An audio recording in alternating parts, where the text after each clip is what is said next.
Okay, I'm Vivian Williams. I'm from Seattle, Washington. I've been playing fiddle since I was 9 years old, which is way back when. And I also played a little bit of guitar and piano and bass, but 99% fiddle these days. How many times have you played here, Vivian? How many times have I played here? Where are we? Where are we? We're at Weiser, Idaho, at the big National Fiddle Contest. And I've been here this is my 45th time here. Competing. Competing, yeah. And what do you have there beside you? Did you pick up something today? A award of some kind? A lovely piece of acrylic that says, Senior, Senior, 3rd place. So that's pretty cool. I just got that tonight. And so, what were you were saying that she's going to be inducted into something this weekend? Yeah, they have the Fiddlers Hall of Fame, as they call it, and that's over in Slocum Hall at the Institute across the way, and it's a place really worth going to see. They have a lot of things about Weiser in the older days. They have this contest started in 1953, and they have newspapers going clear back to that period, and we've been very interested in how all this stuff started, and you can go there and find out. Saying some stuff that you actually had played with Bill Monroe, or you knew Bill Monroe, We or some played history? we played with Bill Monroe in '67 when his bus broke down, and we did a couple of concerts, and he said that Vivian was, what did he say? It's in the quote is actually in a new book that was written about women in bluegrass, and Vivian's pictures in the Bluegrass Hall of Fame in Nashville and that. And he said, what did he say it was? Oh, something on the that order. Vivian was the best lady fiddler he'd ever met, and better than a lot of men too. And from him, I mean, it sounds kind of, patronizing and stuff, but from him, that was a huge compliment. Yeah, I've heard a lot of Bill Monroe stories. That's a big compliment. Yeah. Yeah. So where was that his bus broke down? Where were? He was going to play in Seattle, well, 2 concerts, one in Seattle and one in a little town south of there called Centralia. And so he was going to come out by bus, and he had to fly out with his guitar player, and the rest of the band was made up of local people. So Phil played bass. This is my husband Phil. I don't know if we introduced him yet. And a friend of ours with whom we played at that time, a guy from Kentucky originally named Paul Wiley, played the banjo, and I played the fiddle. So how did you first get into playing fiddle and doing this kind of music? Well, I started out on classical violin when I was 9 years old. And actually, one of my violin teachers had a book of fiddle tunes, and he had me learn a couple of those book tunes like Devil's Dream and Speed the Plow and a couple of those. So I had kind of a clue that there was such a thing. But I really didn't know anything about fiddling. And then I did know that there was such a thing as folk music, however. And so through getting into folk music and then getting into old time music, other than fiddle music, and then sort of discovering that there was fiddle music that was all integrated with all that stuff. And I thought this was pretty cool. But I was actually playing more banjo and guitar and mandolin in the old time music at the time. And then I heard a record of Mike Seeger, and I think it was one of the Seeger family, with his sister and stuff. And they did, the tune was Old Molly Hare. And it's a real simple kindergarten kind of tune, but it's really cool. And I heard that, and I thought, I could do that. And that was it. I was hooked. I think the second tune I ever learned was Orange Blossom Special. So when was that about, or how old were you at that point? Or? 1960, 61, somewhere in there. We were still living in that little house on We were at 7th the Avenue. Darrington in 1960. Oh, so it was before that. Before It would have that, been 59 then. 59 probably. Yeah. There's some interesting phenomenons, and that Vivian's dad was from Minnesota. He taught her some fiddle tunes on the On the harmonica. That's right. I forgot about that. My dad was from a very musical family in Kentucky, and he taught me how to play the guitar. It wasn't something when I was a little kid, and it wasn't something where you, have to do this. It's just part of being in the family that you're expected to be able to play these instruments. He played a lot of instruments and called square dances, and so I danced. Both Vivian and I danced a lot. We grew up in that environment, And in the mid-50s, Vivian and I went to Reed College in Portland. In the mid-50s, I got a banjo in Portland and started playing stroke style with banjo players in Portland. And then in 1960, we were introduced to the North Carolina community in Darrington, Washington. And that just really changed our whole lives.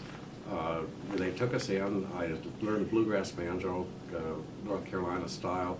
We started playing with their bands up in the local community halls and churches and Grange halls and all. And Vivian was their fiddler. And I had to pick up bass finally because I play everything that's left over, okay? And so we were playing, need a bass player? we were playing square dances. I Need a banjo player? decided we Get needed Phil. a bass, so I started playing bass. And I was actually a banjo player. So they really showed us a lot. They showed us a whole society that was based around just what they called their music, and it became our music real fast. And They didn't call it old-time music, they didn't call it bluegrass, it was just our music, or they might say hillbilly music. And where was that? In Darrington, Washington, which is a small community in the woods, in the foothills of the Cascades in northwest Washington, and it's a logging community, and it's populated by people from North Carolina. I mean, you walk down the street and everybody was, you could hardly understand what they were saying if you weren't used to it, and we weren't. When did the North Carolina folk move up there? There were some people that came early in the century, but the biggest influx was in the 1940s. after World War II, we formed our first band in 1962, and that was the middle of the folk scare, as we call it, all the folk singers. And hit the stage, Vivian hits Orange Blossom Special, and it's all over. The nylon guitars went away, and people started picking up banjos and fiddles and mandolins and all that kind of stuff. And we had to join the union. We were on television, Hoot Nanny, and all this kind of stuff. And so that really got us going. We could play 5 or 6 nights a week in Seattle with a 4-piece band. And so we really got into it because of, frankly, the Darrington community and the fact that this just wasn't something that came out of thin air or whatever. It wasn't something you learn out of a book. It's something you learn from real people that you like, and with a community that does things you like, and good food and good moonshine and all that, you know. Oh, they really did bring their culture with Oh, them. yeah, oh, the moonshine was great. Yeah. I'm But there from was Virginia. another incident that was really interesting that got, because we were playing in coffee houses, and then we, in Seattle, and then we were playing up around the Darrington area in, Grange halls and for benefits for the Boy Scouts and, various kinds of community things like that. But we started getting into dance playing in a very Yes. peculiar way. So we were playing for the local country station had a cow milking contest for the DJs as a publicity stunt at the top of the Space Needle. And so they hauled this heavily sedated cow up the freight elevator, and then the DJs were milking, and it was all this on the radio, and it was all very corny. And they had our band playing old time, fiddle tunes on the radio. And so there was a guy named Cappy Cappenman who is a great square dance caller, and he happened to be traveling not too far from the Space Needle in a van with his exhibition team of teenage kids. And they had just done some exhibition somewhere, and they were all in their cute little costumes and all that stuff.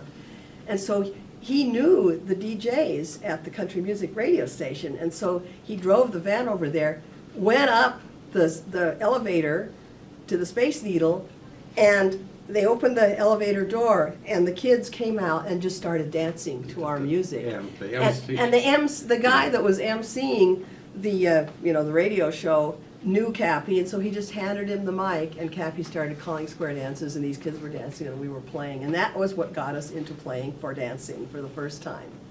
And these were kids that knew how to square dance? Oh, Yeah, very yeah, it was the And- exhibition team for the square Yeah. dance Oh, right. club. And we still play for that caller.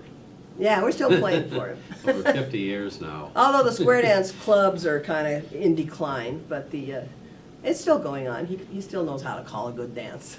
So I think you mentioned something about there being an award or something in Nashville too? Well, Vivian is in the Bluegrass Hall of Fame for the stuff that happened with the Bluegrassers, but to really find out about how that goes on, you should get Murphy Henry's new book, Women in Bluegrass. And Which I haven't seen We haven't yet. seen it yet, but a friend of ours called from California and said, hey, they got a great section on Vivian in there. The scene in Seattle was really different from in a lot of places in the country, in that it was really pretty much wide open, and there were a lot of musicians there. In fact, people came there just because of the music. During the World's Fair, we had a lot of people come from back east and stay with us, and all that came out to play, not commercially, but just to jam. Our house was kind of or our apartment, I should say, was the kind of the traveling musician crash pad for a while. Which, you know, was a lot of fun. It had its problems, but Oh, it was okay. In 1964, my brother was going to law school at the University of Montana in Missoula. He called us at the end of the year and said, get my dad's car, which was a big Oldsmobile, and come and pick me up, take me home. And by the way, they're having a fiddle contest here. And That was in Missoula. in Missoula, Montana, a national fiddle contest.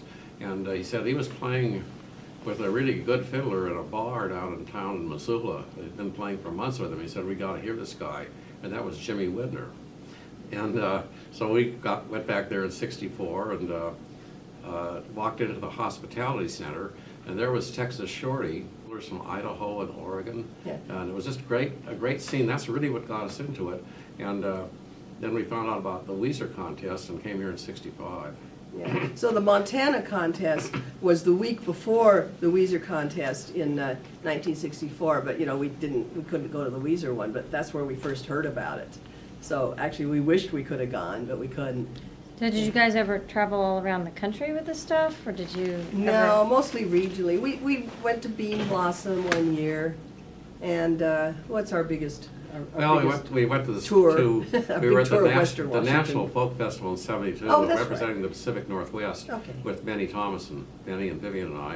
And then '73, we were taken back there as consultants to the Smithsonian, but they were having their Folklife Festival, and Bill Monroe was there. It was all Kentucky people, and we got to play with some of the really great fiddlers from back there. And, Buddy Thomas. Buddy Thomas, and then they had a fiddle contest, and since we weren't actually performers, we were there in another capacity, Vivian could enter the fiddle contest. And all these people were there from New York and all that stuff. The people you might talk about, I call them the urban old-timey people, let's call it that way. Highwood string band Highwood string types, band okay. people and all that kind of thing. And so the simple fact of the matter is that Vivian won the contest. And she won it playing stuff from our region. And, So when you say from your region, is that old time Pacific stuff Northwest. that you like the North Carolina influenced? No. No, Stuff, by or were you this saying- time, we had, by the early '70s, we had met some people that played in a more northern style, Canadian style, North Dakota, that kind of thing. And it Yeah. was particularly influenced by one guy named Joe Panzareski, who was from North Dakota, and then he ran away from home and went to Canada and played in dance bands there. And I mean, his biography is long and complicated and pretty fascinating. But he was a big influence on my fiddling. So I had sort of gotten by that time, into the sort of Canadian influenced Northwest stuff. So, I mean, the Northwest is a real mixture of stuff. There's kind of historical layers of stuff. The first stuff that came out over the Oregon Trail, mostly from Missouri, but a lot of it from just the northern Midwest, not North Dakota, but you know, Indiana, And New England.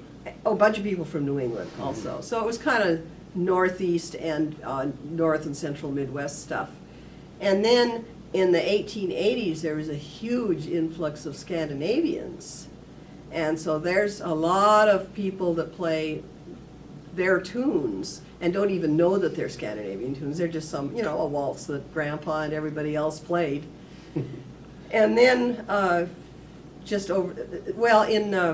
World War II, a lot of Southerners came up. And the Darrington people were mostly from that layer of fiddling. So it's just, you can find just about anything you want if you look around enough. You find it in the Northwest. And of course, there were plenty of Okies and Arkies that came out during the Depression too, and the Dust Bowl, Oh. bunch of those. Right, so they're all kind of sharing their musical ideas And and then making their own sound. yeah, and another layer of